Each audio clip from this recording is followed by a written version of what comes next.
Pemirsa, PLT Sekjen PDIP Hasto Kristianto saat ini sedang berada di Mabes Polri untuk memenuhi panggilan penyidik Badan Reserse Kriminal Polri untuk memberikan keterangan terkait pertemuannya dengan Ketua KPK Abraham Samad.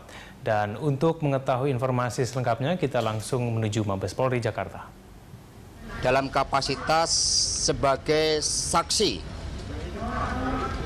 saksi atas dugaan pelanggaran pidana salah satu pimpinan KPK yang diduga bertemu dengan pihak-pihak yang terkait dengan kasus yang sedang ditangani oleh KPK.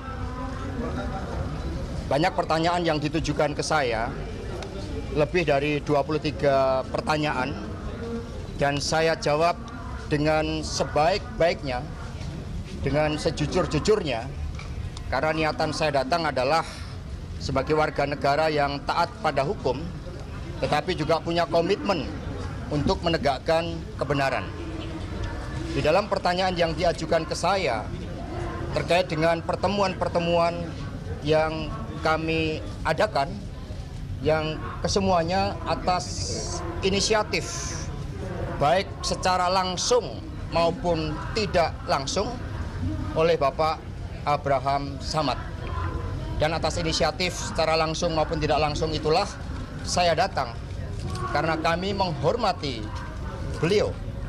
Beliau yang memimpin suatu lembaga yang begitu dipercaya rakyat, yang memiliki kewenangan yang besar, yang memiliki misi yang sangat mulia untuk memberantas korupsi.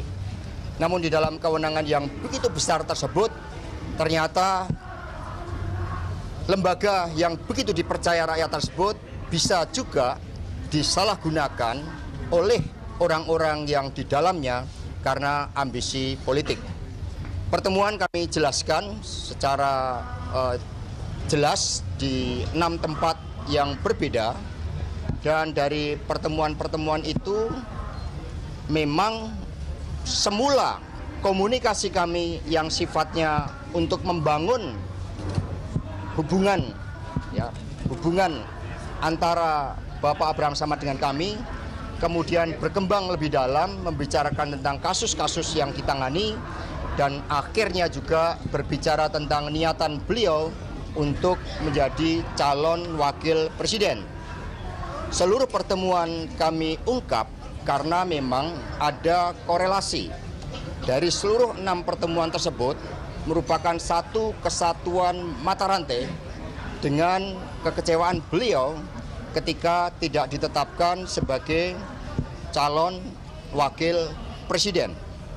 Sehingga dari pertemuan-pertemuan itulah kami melihat memang ada upaya untuk menyampaikan suatu persoalan pribadi dengan menggunakan institusi. Kami datang dengan niat baik, dengan tekad yang baik, bahwa sebagai warga negara melihat situasi saat ini, situasi krisis, kita melihat bahwa telah menciptakan ketegangan antara lembaga-lembaga negara, baik itu DPR, Polri, Kepresidenan, maupun juga dengan KPK itu sendiri. Karena itulah marilah kami mengajak semua pihak untuk menggunakan mata hati kita untuk melihat secara jernih terhadap setiap persoalan ini, agar kita bisa betul-betul di dalam melihat persoalan ini mengedepankan supremasi hukum. Kita kedepankan supremasi hukum. Sehingga kepada teman-teman pers semuanya, itu tadi yang dapat saya sampaikan. Dan sebentar, sabar. Dan dari seluruh pertanyaan-pertanyaan yang diberikan, pada akhirnya saya menandatangani berita acara pemeriksaan saya sebagai saksi. Terima kasih. Pak, jadi ada perbincangan soal barter itu, Pak. Soal kasus-kasus itu, Pak. Sejak awal bahwa niatannya hanya membangun komunikasi. Kenapa?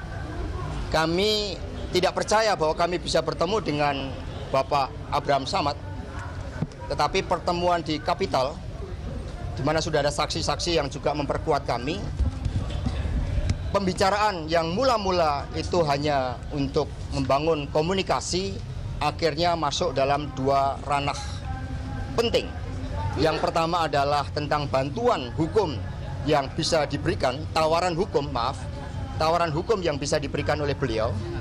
Dan yang kedua, niatan berkaitan dengan untuk sebagai calon wakil presiden. Mengingat dalam posisi sebagai pimpinan KPK ternyata kurang efektif juga di dalam melakukan pemberantasan korupsi. Pak, penegasan aja Pak, barter ya Pak, penegasan aja Pak, penegasan aja Pak, itu barter ya Pak ya? Ya, tentu saja ada beberapa hal ya, nanti biar penyidik yang mengembangkan ini.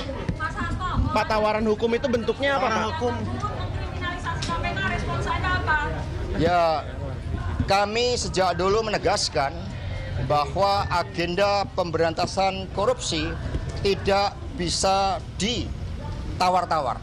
Itu merupakan perintah dari reformasi.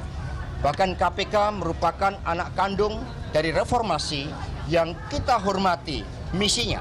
Namun misi tersebut sekali lagi jangan sampai disalahgunakan hanya karena ambisi orang per orang. Pak, tawaran hukum tadi Pak, kasus ini sendiri bagaimana Pak? Pak, penawaran hukum, tawaran bantuan hukum Pak Abraham Samad. Satu-satu ya. Pak, tawaran bantuan hukum Pak Abraham spesifiknya apa Pak? Seperti apa Pak? Ya, tentu saja menyebut beberapa kasus. Apa itu Pak? Termasuk ya cukup banyaklah kasus-kasus. Saat itu juga ada dinamika politik menjelang Pilpres. Teman-teman pers tahulah kasus-kasus menjelang Pilpres itu apa saja. Itu kan juga ada yang diungkapkan di situ. Pak, penegasan aja Pak, berarti ini barter ya Pak ya? Dia menyelesaikan kasusnya PDIP begitu, dia jadi cawapres gitu Pak? Ya, tidak sespesifik itu, ini bukan perjanjian jual beli. Tetapi ada suatu intensitas dari komunikasi yang berjalan, sehingga akhirnya intensitas komunikasi itu mengarah kepada hal-hal tersebut. Pak, bukan PDIP yang minta ya Pak ya? Pak, bukan PDIP yang meminta ya Pak ya? Abraham bukan yang bukan PDIP-nya Pak. Abraham yang Ya, menawarkan. saya pikir teman-teman wartawan saat itu juga termasuk yang mendorong nama-nama beliau. Posisi Budi Gunawan dalam kasus ini sebagai orang yang menentang Mas, maksudnya pencalonan Abraham. bantuan terhadap penyelesaian kasus Ya, saya itu. pikir kita tidak ada proses tentang menentang sebagaimana yang disampaikan ya. Saya sekali lagi datang sebagai saksi dan tugas saya sudah saya laksanakan dengan penuh tanggung Pak, jawab. penegasan aja Pak bahwa Bantuan hukum itu Pak, yang penyelesaian menawarkan kasus itu Abraham Samad atau atau pihak PDIP yang meminta. Pak, meminta atau ditawarkan. Bagaimana kami bisa berani meminta? Suasana kebatinan yang ada saat itu adalah pimpinan KPK pun tidak bisa ditemui secara khusus. Ternyata kami bisa bertemu di tempat yang sangat-sangat khusus. Bagaimana kami bisa mengajukan sebuah penawaran? Karena atmosfer yang terbangun saat itu adalah ini adalah sebuah institusi besar yang mengemban misi-misi mulia. Karena itulah kami tidak berani untuk menawarkan sesuatu kecuali pembicaraan itu dimulai dari beliau. Jadi pertemuannya disengaja Pak. Atau yang Pertemuan tersebut atas inisiatif baik secara langsung maupun tidak langsung oleh beliau. Karena kami sendiri terus terang, karena kami sendiri memang tidak punya kapasitas untuk itu, tidak punya koneksitas. Ada orang yang bernama D1 yang menghubungi kami, beberapa kali mengadakan pertemuan dan pada akhirnya kami ingin membuktikan. Menjawab pertanyaan mengapa baru sekarang, karena sekali lagi dari seluruh pertemuan-pertemuan yang tadi kami sampaikan di dalam berita acara, ada kaitannya dengan penetapan Bapak Budi Gunawan sebagai tersangka. Kalau kita cermati prosesnya dilakukan dengan, mohon maaf ya, dengan nadanya itu agak emosional.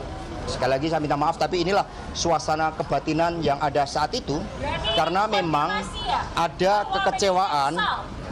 kekecewaan di situ. Dan ketika saya menyampaikan kepada beliau jam 12.30 malam pada tanggal 19 Mei, ungkapan kekecewaan itu memang muncul sehingga beliau mengatakan bahwa saya gagal karena Bapak Budi Gunawan dan saya sudah menyadap.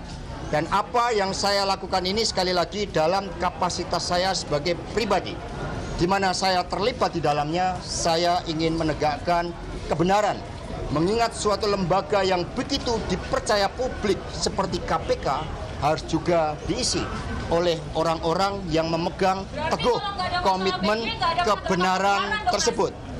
Sehingga kebenaran ditegakkan di atas nilai-nilai kemanusiaan itu sendiri. Bagi pejabat publik yang tidak melakukan ungkapan secara jujur, maka otomatis telah kehilangan nilai-nilai kemanusiaan. Terima kasih. Selanjutnya kami persilahkan nanti untuk kepada penyidik. Terima kasih.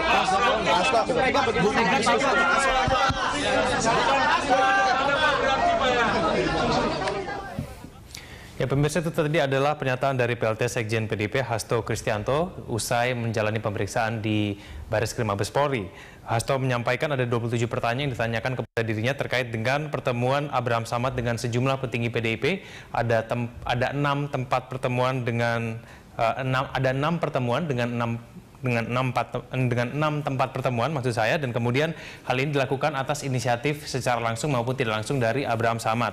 Kemudian juga disebutkan bahwa dalam pertemuan dengan Abraham Samad dengan sejumlah petinggi PDIP, hal ini merucut pada 2 hal, yaitu mengenai dengan tawaran bantuan hukum dari Abraham Samad dengan Hasto Kristianto dan juga sejumlah petinggi PDIP, lalu berkaitan juga dengan penunjukan Wakil Presiden Jokowi.